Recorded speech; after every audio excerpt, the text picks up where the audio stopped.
Yo, what's going on, homies? It's your boy Stump back for another OPTC video, and in today's video, we're doing a bit of ranting, a bit of raving, a bit of carrying on, some might say, and it's got to do with Kizuna, the 10-star Kizuna especially, specifically the one that involves the 5+ co-op character and attaining the skulls for said unit. Now, I do want to preface before I go into this absolute barrage that I've compiled in my brain hole about these particular 10-star Kizunas, I do want to make note that this doesn't happen all the time. It is more of an anomaly on an off rotation that these particular skulls fall on a regular 10-star Kizuna. And look, they have made some improvements, which I definitely will touch on, because this particular Kizuna against Kuzan definitely was nowhere near as bad as the Hiyori one for the very first co-op character and that super evolution and attaining those particular skulls. But as you can see, over here in box 7, you can actually acquire four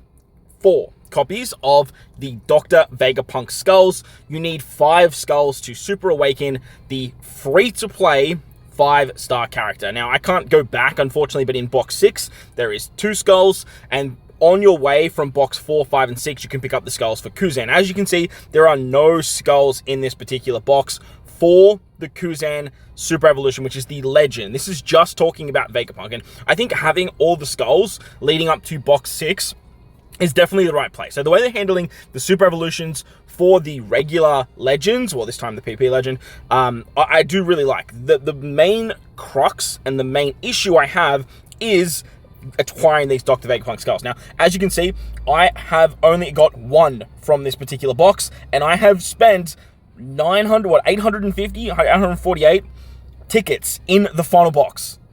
There's 4 skulls. Now, with regular RNG, you're looking at probably 1 skull every 500 pulls. That's not always the case. Not all the way always the case indeed.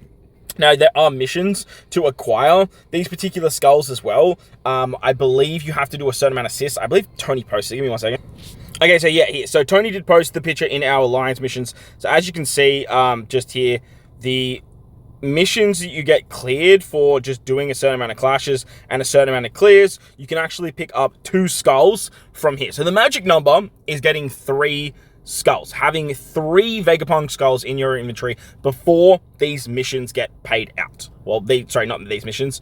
Yeah, these missions? No. Yes, these missions get paid out. So you'll get 2 from box 6, 1 from box 7, and then you get the final 2 from completing these missions. Now, obviously, you just need to do a certain amount of clashes as an alliance, which is 10-star runs, and you need to do a bunch of assists, which can work out pretty nicely. But as you can see, we did 378 assists as an alliance. Now, these are ridiculous numbers. That's a minimum 38-ish assists per player. Now, obviously, some players are going to do more, some players are going to do less, just like they do with the Clash, with their Clash runs. Some people are going to do more 10-star runs, some people are going to do less 10-star runs. But the amount of runs that it took for me to just get 3 of these skulls, and this is obviously not summoning.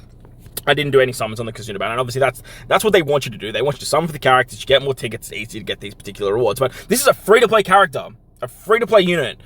Why are you gating a free-to-play character, a Super Evolution for a free-to-play character that's going to be very useful in the next month to 2 months worth of content behind something that is so restricted? Now, be mindful, these numbers that you're about to see that I put out are all, well, 99% all with a Robin and Chopper friend captain. Not a lot of people have access to Robin and Chopper as a friend captain, and I did put out videos to help those types of players, but at the same time, your numbers would have been much bigger than mine if you didn't have that friend captain. So this is basically, before I went to bed, after I got the skull, I took a screenshot, because I was just so done with the Kizuna after this, man. I did 60 runs, regular 10-star runs, and 77 assists. That's absurd. Actually absurd. Kevo, one of our Alliance members, down the bottom there, they did 105 assists. He was in the same boat as me. Obviously, he didn't do as many 10-star runs. He did more assists because whether he had more time, whatever it may be.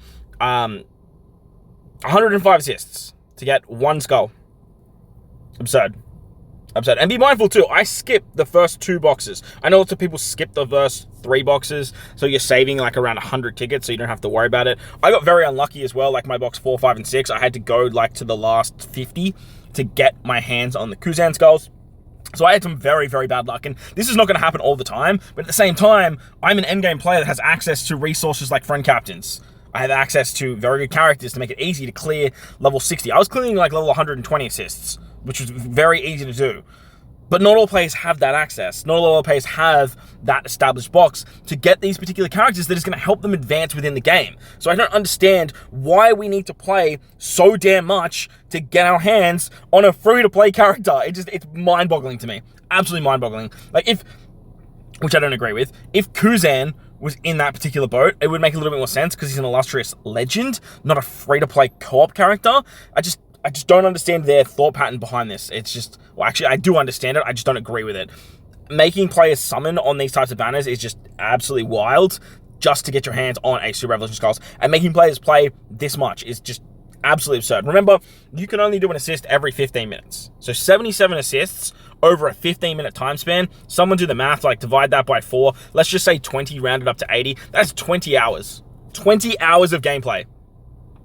You have to wait for, obviously. It's not actually 20 hours of gameplay, but you have to be around within a period of 20 hours. Now, sure, the Kizuna goes from Wednesday through to Sunday. Gives you lots of time. However, like, I don't know about you guys, but like, I got a kid, I got a partner, like, I got a life, and trying to maintain this on these types of Kizunas is just absolutely wild to me. I don't understand why they can't just put the skulls, like an extra skull in box 6, drop, or even in box 5, drop one from box 6 to drop box 5, and then you're just basically off to the races that way. It honestly just makes zero sense to me that they need us to play this much to get your hands on this particular skull. So, look, it is what it is. So after finally acquiring the skull, I basically just said, no, I'm done. I'm done with the Kizuna, man. I'm not doing it. But this type of stuff, it just can't happen. Like, it just can't keep happening. Now, again, as I said at the beginning, this is an anomaly of an anomaly in terms that most of the time, these particular co-op characters will fall on super bosses. So that way it's much easier to acquire tickets. But when they don't, I just don't understand why they can't push that skull back to box 5. So that way players are just getting the Super Revolution skulls for these types of characters so they can play the game. Everything else in box 7 is dog shit. Like, obviously it's good resources for newer players. It's good resources for medium players. It's not completely dog shit. Like, for myself, it's just like cotton candy and tomes and some tablets and stuff that I don't really need, which can be useful for other players. I do understand that, but there's nothing so illustrious there that players need to get to box 7 and actually clear it all out, besides getting these particular skulls. So I'm going to wrap it up with this particular quote from a particular player who I'm not going to mention. This particular player had one of the boosters. It had the rare recruit, I believe, and sure, you can always boil it down if you're like an endgame player and just be like, hey, Stump, you just need to just do more runs, just do more assists, get better luck, and you just get good. Look, I hear you. Don't get me wrong, I definitely hear you. That is definitely an option. But when you are like expecting this from the player base, it just, for me, I just don't think it's okay. Maybe I'm crazy, but they said that they were unable to achieve the Jade Crystal Skulls from Vegapunk. This is with having the new Kizuna Rare Recruit and using a Captain Robin and Chopper for more ticket drops as well. In Super Boss Kizuna, this is kind of off event and is quite fine in terms of ticket amounts we receive. However, without the Super Boss, it's ridiculous difficult to acquire the amount of tickets needed to complete the event. I spent 10 Kizuna potions, and with using additional ticket drop characters, I still couldn't achieve the amount needed. Overall, very harsh. Players like us are struggling, then the average casual player would be nowhere near complete. Now, I also spent like 10 potions to get my runs done. Again, sure, you can play more, do some more stuff like that, but just all in all, it just wasn't okay. So let me know what you guys think of this Anomaly 10-star Kizuna. Let me know if you even got the skull, because like I know a lot of people missed out on Hiyori. I know a lot of people were really struggling, and I know a lot of people do just kind of skip these particular events because like they don't want to like be sort of honed into the game. If you're an end game player, or if you're in a well-established alliance, like I do know like Porky in our alliance, he kind of just doesn't worry about these 10-star Kizunas. He's just like at the point where he's like, I've got other characters I can use. It's just not the end of the world. I just miss out on a couple of boosters. But I'm talking more for the mid to early game player here. That early game player that's kind of making their way, just starting to do 10-star runs and really wants to get the maximum amount for their account. Like these are the players that are going to struggle. But like I said, let me know if you even got the skulls down below. While you're down there, belt like button, hit the subscribe button, do all that good stuff. Remember, they watch this kind of stuff, so like please, like let your voice be heard and be respectful as well. Thank you all for watching. I'll catch you on the next one. Let's